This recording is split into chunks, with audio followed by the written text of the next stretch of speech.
राधे राधे, हरे कृष्णा, जय माता दी। कैसे हो आप सभी लोग? आशा करती हूँ आप सभी मंगल में होगे, स्वस्थ होगे, अच्छे होगे। नवरात्रि का पावन पवित्र दिन प्रारंभ होने वाले हैं और ऐसे में आपको कुछ चीजें जो मैं आप लोगों को बता रही हूँ शास्त्रों के अनुसार नहीं करनी चाहिए। कुछ चीजें तो आपको पता होगी, लेकिन कुछ चीजें जो ऐसी हैं जो शायद आपको ना पता हो, इसलिए भी ये वीडियो आप लोगों के लिए होने वाली है बहुत ज्यादा आवश्यक। देवी भागवत के अनुसार नवरात्रों में कौन कौन सी चीजें निषेध होती हैं, कौन कौन सी चीजें नहीं करनी चाहिए, उसके बारे में आज वार्तालाप कर लेते हैं। नंबर 1, देवी भागवत में ये साफ साफ वर्णन आया है कि नवरात्रों में किसी भी तरह की कोई भी नींबू जो होता है उसको नहीं काटना चाहिए। आप लोगों को याद था क्या? नहीं ना। माँ काली है, उनको नींबू का हार पहनाया जाता है, इसलिए शास्त्रों में साफ साफ वर्णन है कि किसी भी प्रकार का नींबू काटना नवरात्रों में निषेध होता है। लेकिन कोई कोई तो माता रानी के भक्त ऐसे हैं, महाराज दीदी हम लोग आलूओं में नींबू डाल के खा लें क्या? जब नींबू काटने की मनाही है तो खाने की मनाही नहीं होगी।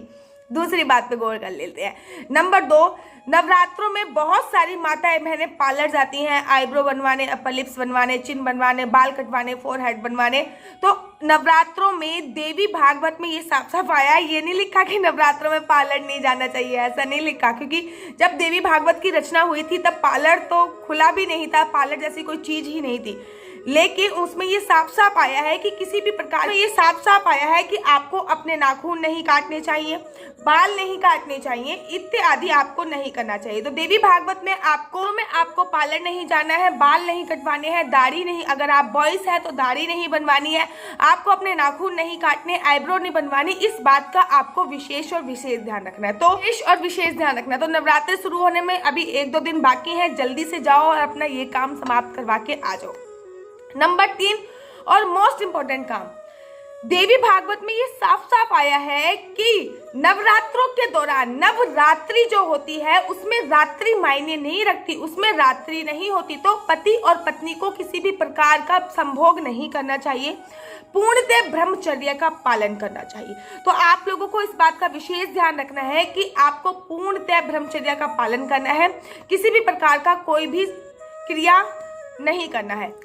नवरात्रों के दौरान आपको किसी भी प्रकार का लहसुन प्याज नहीं खाना। लहसुन प्याज जो होता है वो तामसिक भोजन में आता है। आपको नवरात्रों में अगर आप व्रत रख रहे हो तो सोने पे सुहागा है, अगर आप व्रत नहीं रख रहे तो भी आपको इन नियमों का पालन तो करना अति और अति आवश्यक है। ठीक है, नवरात्रों में व्रत रख रहे हो तो अच्छी बात है, नहीं रख रहे तब भी आप मेक श्योर कि लहसुन प्याज का उपयोग ना करें, किसी भी प्रकार की मांस मदिरा का उपयोग ना करें। बहुत से बड़े बड़े मैंने शराबी देखे हैं, मतलब लोग ऐसे बोलते हैं कि दीदी 9 दिन नवरात्रों में हाथ नहीं लगाते, चाहे पूरे साल छोड़े चाहे ना छोड़े।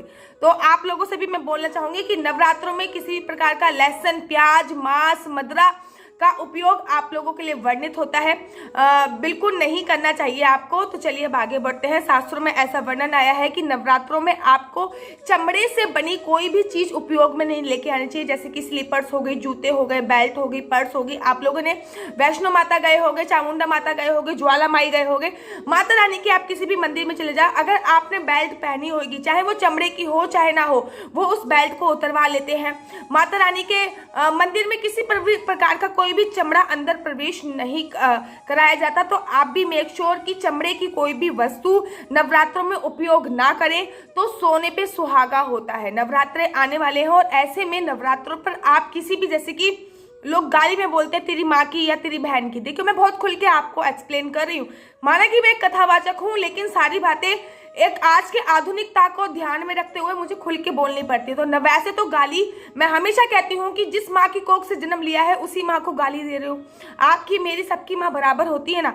तो वैसे अगर आपको फिर भी आप नहीं मानते हैं तो नवरात्रों में किसी भी प्रकार के अपशब्दों का उपयोग नहीं करना चाहिए, माता रानी नाराज हो जाती है। और तो और नवरात्रों में किसी की चुगली गॉसिप नहीं करनी चाहिए। तो अगर आपको भी चुगलियां और गॉसिप करने का शौक है, ये और वो और वो और वो, तो आपको सावधान होने की आवश्यकता है। नवरात्रों में जैसा आप कर्म करोगे वैसा आपका ऑरा आपकी तरफ चारों तरफ वाइब्रेशंस आ जाएंगे। तो मैं हमेशा कहती हूँ कि नवरात्रों में अधिक से अधिक अच्छे कर्म करें, क्योंकि ब्रह्मांड में बहुत पॉजिटिव वाइब्रेशंस होती है। नवरात्रों में वो पॉजिटिव वाइब्रेशंस हमारे शरीर के अंदर आ जाए और हमारा जो ऑरा है वो क्लीन हो, उससे अच्छी कोई बात ही नहीं। आप कहोगे दीदी ऑरा क्या होता है? हमारी जो शरीर है, हमारा जो बॉडी होती है, उसके कम से कम 1.5 फुट तक एक एयर होती है, एक हवा होती है। हर किसी के पास 1.5 फुट तक एक हवा होती है। सबकी एक अपनी अपनी अलग अलग एयर होती है।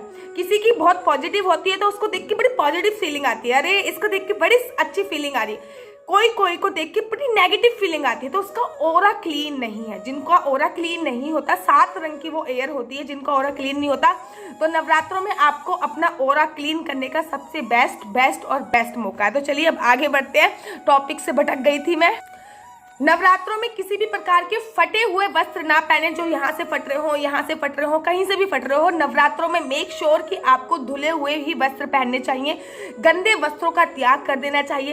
एक दिन जो आपने वस्त्र पहन लिए, अगले दिन वो वस्त्र नहीं पहनने हैं। ये तो मैंने आपको नेक्स्ट वीडियो पहले भी मैं वीडियो में बता चुकी हूँ कि नवरात्रों में आप किस प्रकार से वस्त्रों का चयन कर सकते हैं, कौन से दिन कौन सा वस्त्र पहनना है, कौन से दिन कौन सा वस्त्र पहनना है, इस पे भी मैं वीडियो बना चुकी हूँ। विष्णु पुराण में और देवी भागवत में साफ वर्णन आया है कि किसी भी व्रत में हमें दिन में सोना नहीं चाहिए। और अगर बात करें नवरात्रि की, तो नवरात्रियों में जो हम व्रत रखते हैं या फिर जो व्रत नहीं रखते हैं, उन लोगों को भी दिन में सोने की मनाही होती है, उनको दिन में नहीं सोना चाहिए। साथ ही के साथ देवी भागवत में इस बात का भी वर्णन आया है कि जो हमने अखंड ज्योत जलाई है या फिर जो बोए हैं या फिर कलश की स्थापना करी है, उस मंदिर को सूना नहीं छोड़ना चाहिए। क्या करते हैं लोग, अंदर जो वो बो देंगे, सब कुछ कर देंगे, ताला लगाएंगे, चल देंगे। ऐसा नहीं करना है। जोत की देखभाल करनी है, जौ की देखभाल करनी है, कलश की देखभाल करनी है, और पूरी श्रद्धा मन से, 9 ही तो दिन है, श्रद्धा भाव से आपको उसकी देखभाल करनी है, पूजा करनी है, अर्चना करनी है, वंदना करनी है। जो भी आपने अखंड जोत जलाई है, उसको कभी पीठ दिखा के वापस नहीं आना है। पृथ्वी शयन आपको करना है, ब्रह्मचर्य का पालन करना है। नंगे पैर हो सके तो रहो, अगर नहीं रह सकते तो कम से कम चमड़े की स्लीपर्स तो ना पहनो। तम्बाकू, गुटखा, पान, सुपारी, इन चीजों से आपको दूर रहना चाहिए। नवरात्रों में कम से कम इन चीजों का सेवन तो बिल्कुल भी नहीं करना चाहिए। नवरात्रों में पृथ्वी शयन करने का अपना एक विशेष महत्व होता है। मैं आप लोगों से अनुरोध करूंगी कि नवरात्रों में पृथ्वी शयन करें। नवरात्रों में हो सके तो नंगे पैर रहिए, अगर नहीं रह सकते तो सिंपल आप स्लीपर्स पहन सकते हैं। नवरात्रि में अखंड ज्योत का अपना एक विशेष महत्व होता है। आप तिल के तेल की, आप गाय के घी की, आप नीम के तेल की, आप सरसों के तेल की, किसी भी तेल की अखंड ज्योत अवश्य जलाइए।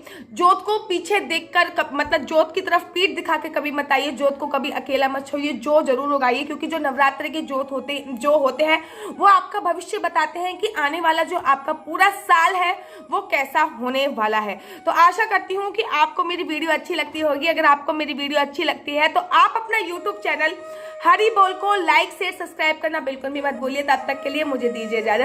राधे राधे, हरे कृष्णा, हरि बोल।